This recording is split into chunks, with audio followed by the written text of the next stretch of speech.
S.T.A.L.K.E.R. Shadow of Chernobyl was released way back in 2007, and it is without a doubt a product of its time. Ukrainian game dev GSC Game World is also working on the follow-up and recently revived S.T.A.L.K.E.R. 2, which technically is S.T.A.L.K.E.R. 4, but it's S.T.A.L.K.E.R. 2 because the other ones were... Anyway, most people fall into two categories with this game and this series. The first is absolute fanatics of this game and of this franchise. And the second is people who think the game is, a good game in respect to its place in gaming history and all the things it did for, gaming and the advanced and hidden things it did, but aren't necessarily uber fans. In my playthrough of, Shadow of Chernobyl, I did not play with mods, so everything you say is the way it looks vanilla, but I did enable cheats.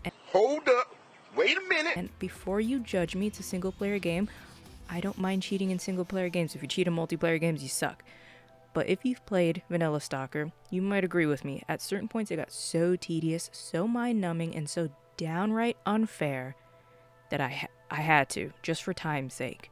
Additionally, there are some fan-made projects out there. There's I can't remember the name of it right off the top of my head, but there is a project out there trying to restore the original content that was cut from the final release. So this bad boy runs on a heavily modified Open Dynamics engine, or ODE. It's a physics-based engine written in C and C++, and the ODE has been used on tons of games like World of Goo, Blood Rain 2, and the one and only Call of Juarez. Does anybody else remember that game series, or that game? I do. They were real good. Remember Gun? Gun was... Anyway, I'm getting off topic here. Speaking of running, oh boy did this game love to crash at terrible times. It ran well for the most part. The early 2000s in PC gaming was weird, and a lot of the games either don't want to run or can't run on today's hardware. It crashed at the worst moments though, like intense fighting or when I hadn't saved for a while, and it sucks because this is so punishingly hard at some times. And while it's punishingly hard, you will die so many times. So many times. Think about how much you die in other shooters and double or triple that sometimes. Especially when the game likes to do these cute little unfair things. For example, I had a stream and it spawned 4 enemies right in front of me in a cleared room.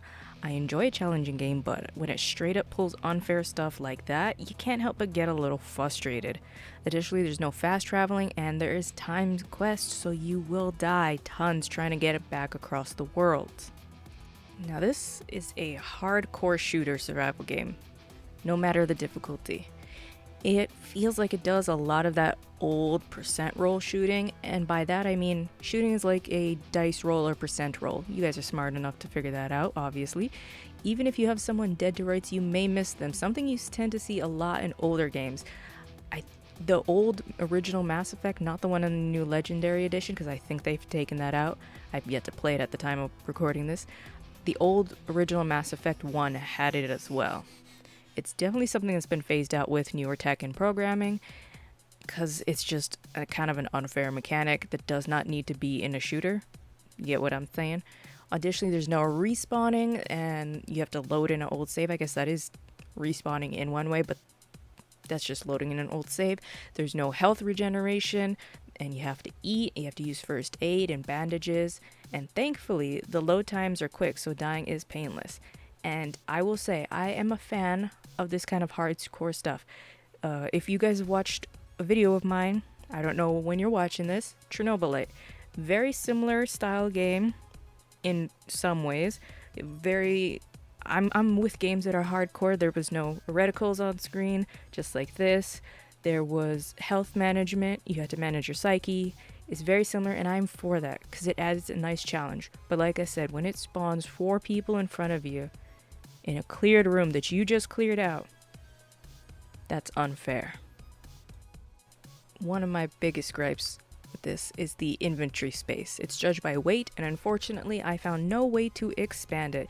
It's very easy to fill it up with armor, with your radiation protection suits, and other things you may need to carry towards the end of the game.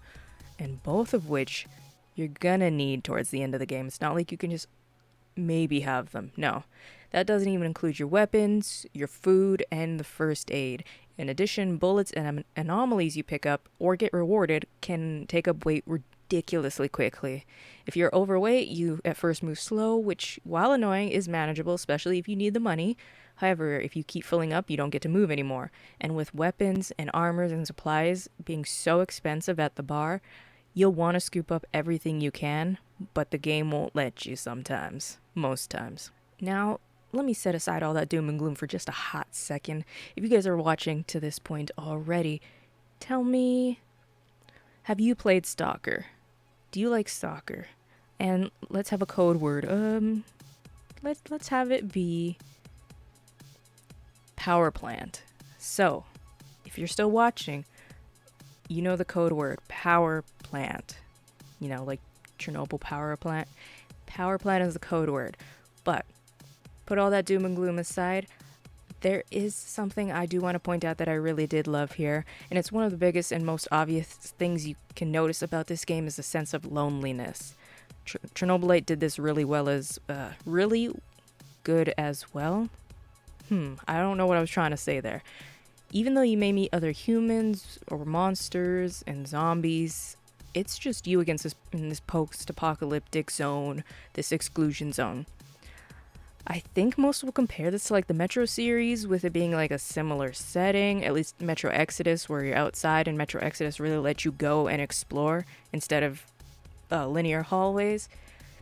It just feels a little disjointed with the cutscenes and getting thrown into the world, but that just adds to the more uneasy feeling you get. You're alone, you're uneasy, you don't really know what's going on, and you're not sure what to expect from the world when the opening scene has shown nothing but cruelty and people being untrustworthy. This game nails that sense of just loneliness and unease. Another thing that this just nails is, and it's been done better in recent years, yes, but for 2007, let's go back to that.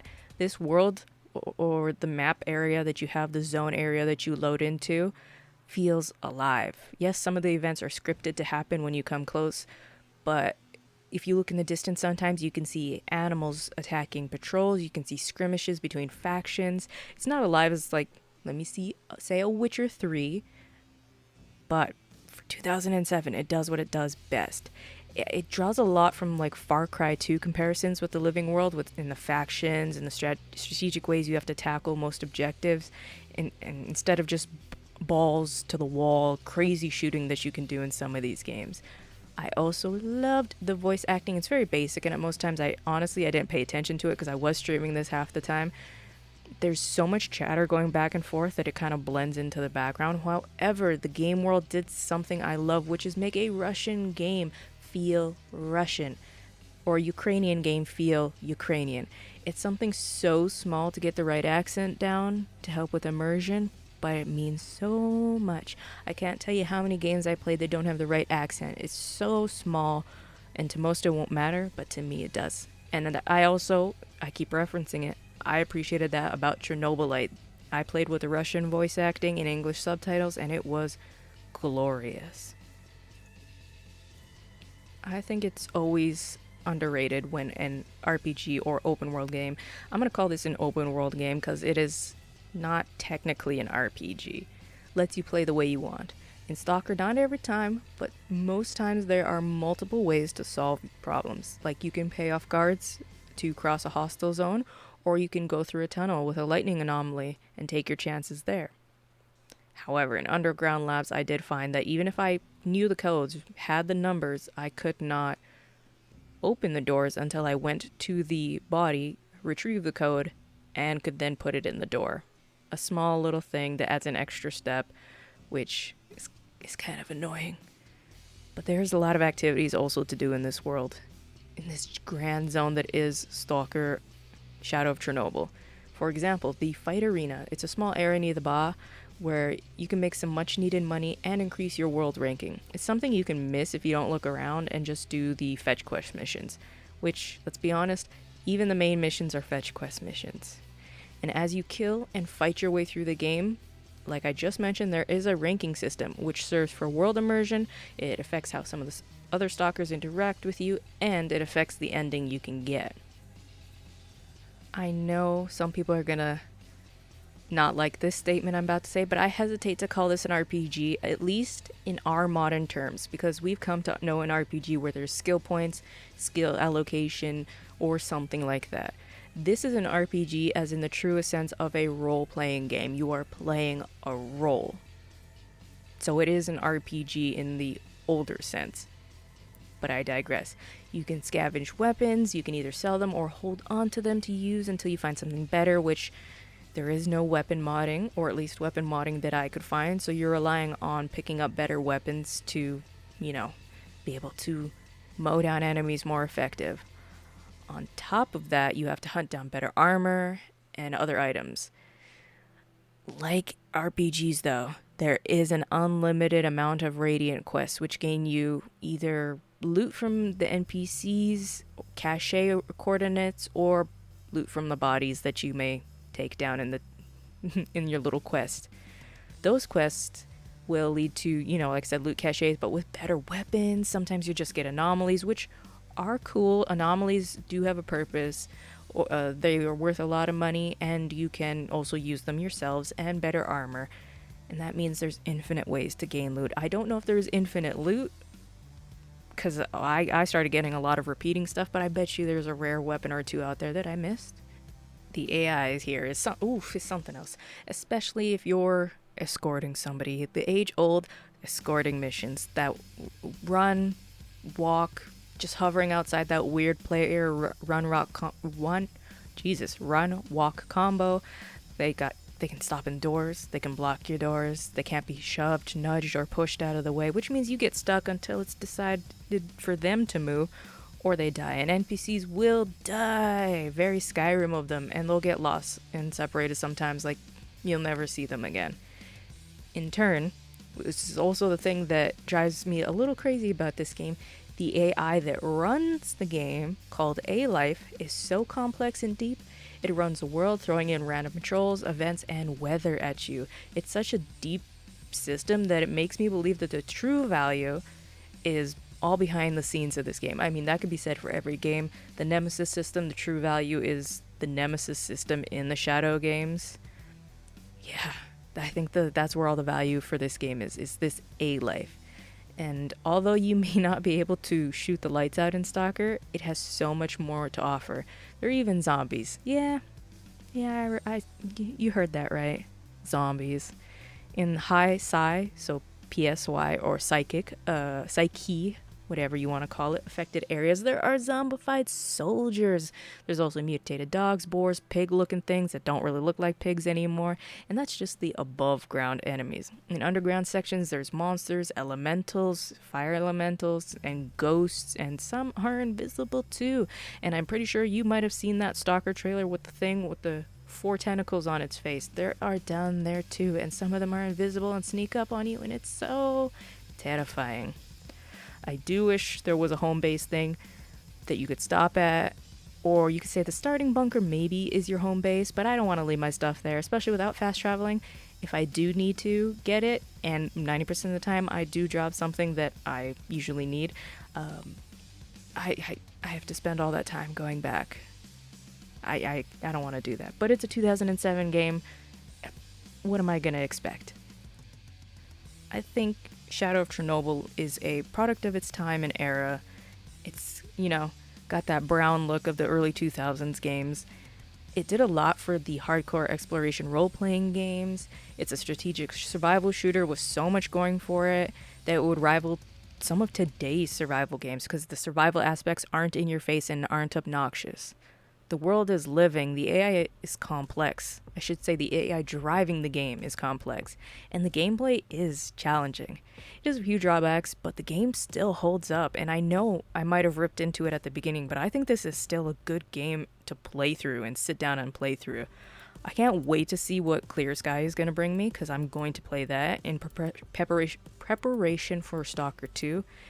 And if you want to enjoy another game like this, I've said it already several times, Chernobylite is a banging game, and I had tons of fun with that, and it has some of the modern things that this game doesn't have.